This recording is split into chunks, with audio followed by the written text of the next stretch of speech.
Hello, I'm Sharon, one of the teachers for the Weight Loss Consultant course. Today we're going to be talking about some business strategies that might help you set up your own weight loss consulting business. Firstly, we're going to talk about target market, as I believe this is probably one of the most important things that we need to get right. So who is your target market? We need to narrow this down to be as specific as we can possibly get it. And there are two examples here on the slides. One is young mothers who might have primary school age children, and their age range is anywhere from 21 to 35. And probably they won't be working, or they might be working part-time, but they'll have space within their day that they could probably come and see you and do things. The other target market is males who might be working in the city, anywhere from 40 to 60 years old, and might lead a completely different life to our young mums and have quite a sedentary lifestyle and limited space within a day that they could come and talk to you or be weighed or anything like that. So our target markets that we've given there as examples are very different to each other. So next we're going to be talking about creating an image for your business and the space that you're practicing in. So how do you want the clinic space to look? And here we have to think back to our target market. What's going to be the most attractive thing to the people that we're trying to bring in? So perhaps if your target market is you decide on as the mums, you might want it bright and colourful and a space for the kids to play, that sort of thing. Or if your target market are the males that work in the city, you might want it to look more structured and business-like and quite sharp and straight, if you know what I mean.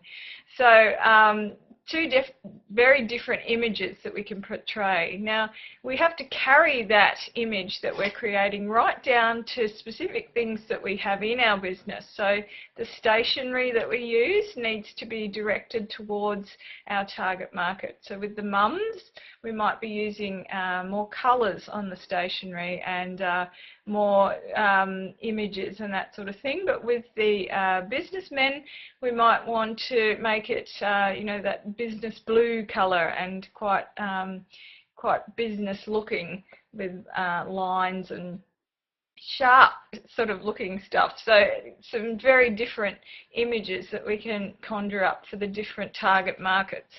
Other specifics, if your target market is mums, then you might want to have an area in your practice for them to play, or if you're going to have long lessons, you might say, on how to eat healthily, or the next stage of their weight loss journey. You might even want to consider bringing someone in to mind kids for a group session. Perhaps it would be more appropriate to have the people come in after work if they're working in the city, or on the weekend if they can't make it during the day, depending on your specific target market. What sets you apart from your rival? Here we need to create a mission statement that specifically talks about the purpose of our business. And from that mission statement, you'll be able to create goals of where you're headed in your business. You also need to have a USP, which is a unique selling proposition. So it's just basically a couple of sentences that you have in your head that you can spout off when someone says to you, what is it that you do? And this particular sentence, paragraph, whatever you want to call it, needs to be in layman's terms that's very easy for people to understand. So have a think about your own business and what you would create as your USP, your unique selling proposition. Because what we're actually doing, you mightn't want to think of it as a sale, but you are actually selling what you do to your clients. They're your customers, even though we consider them more clients. Find one benefit of your business that sets you apart from the rest, so makes you different to everyone else. It might be something as simple as, well, we've got off-street car parking in a very busy area, but the other people don't. Might be that the bus stops right outside your practice. It might be that you arrange discounts for exercise classes with personal trainers in your area or something like that. That's very different and you know, more directed to your target market compared to the other people. Very important that you keep accurate records at all times. So records of any sort can be called upon in a court of law if they need to be. So you need to write down all the important things that you say and all the important things that your client tells you too within the consultation. You need to keep track of their progress, and I do this with a record book that I keep for them, like I give to them at the beginning of their weight loss journey, and then we write in it how much weight they've lost and different things. They also get a folder that they can collect handouts that I give them with recipes and tips and information and different people that I might be referring them to. So, and then they bring that to every session that they come to see me. So make sure that the handouts are visually appealing and directed towards your target market again. So maybe more colours for the mums and a more structured kind of look for the businessmen. So I include recipes on these, perhaps some exercises or some numbers that they can call to go and visit a personal trainer or whatever it might be that they need at that time. So, and I give these to them often as a way of keeping them motivated and interested in what they're doing, instead of them coming to loathe their weight loss sessions and finding out how much they've lost or haven't lost. It's a really good idea to give them some sort of inspiration every time so that they've got something to work towards between now and the next session. So create the atmosphere. Think back to your target market. What is going to be safe and comfortable for this market? Are we going to have private weigh-ins or group weigh-ins or group sessions? And I suggest that if you're having group sessions that you do keep the weigh-ins private and you can have some one-on-one time with each individual client, which is always beneficial. Always maintain confidentiality. Don't ever go talking about one client situation with the rest of the group unless you have their permission to do so.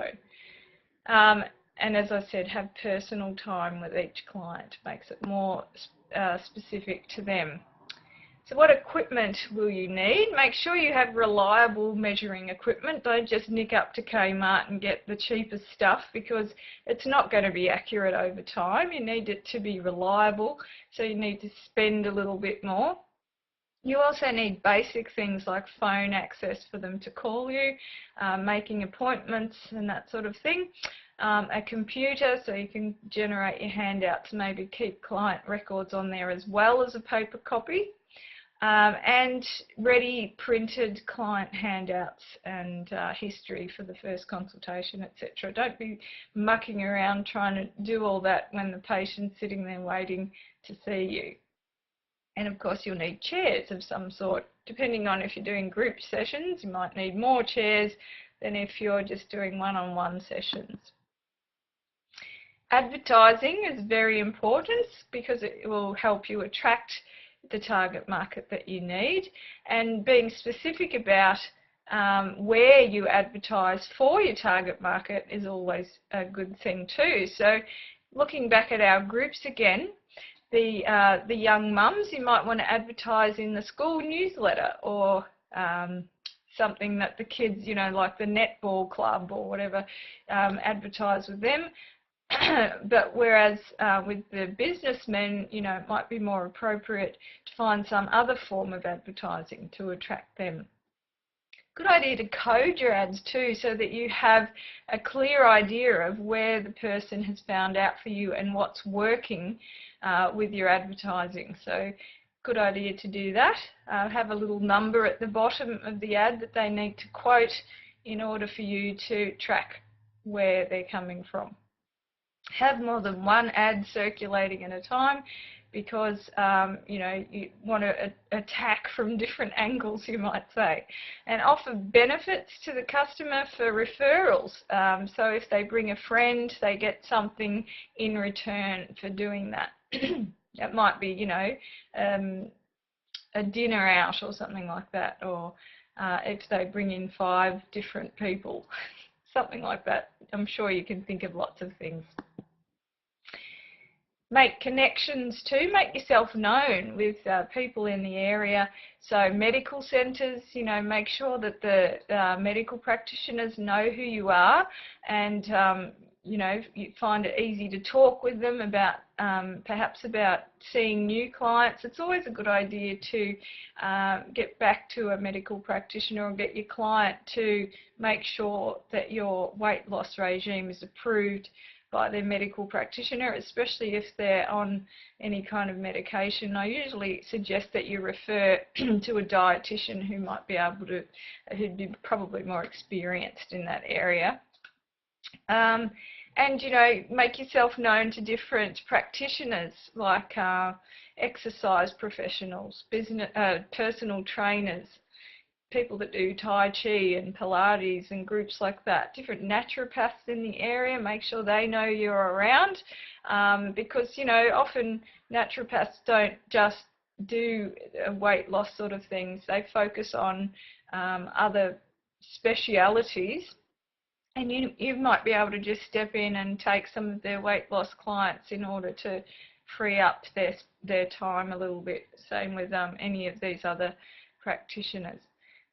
Restaurants you might want to make connections with, and supermarkets, perhaps do supermarket tours, etc.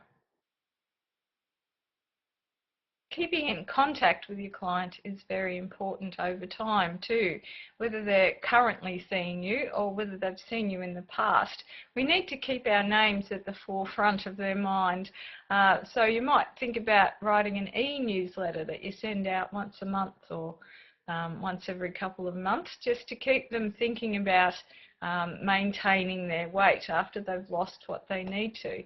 Perhaps you could send them personal invitations to come and listen to different speakers, or perhaps personal invitations to different events that you might be conducting, like sometimes we do restaurant trips for different groups, so that they know how to order off a menu without ordering the nasty stuff that's going to put on weight for them. So inviting past clients to things like that, just to keep them in the loop.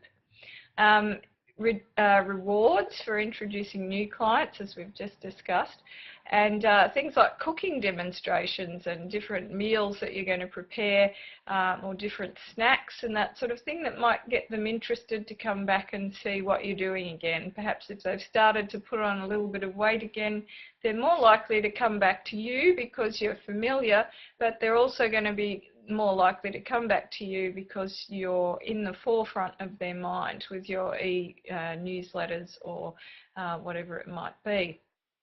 And as I said, sometimes you could have groups come back and have a dinner every 3 months or whatever at a restaurant, just so that everyone keeps in contact with each other and supporting each other through their maintenance phase.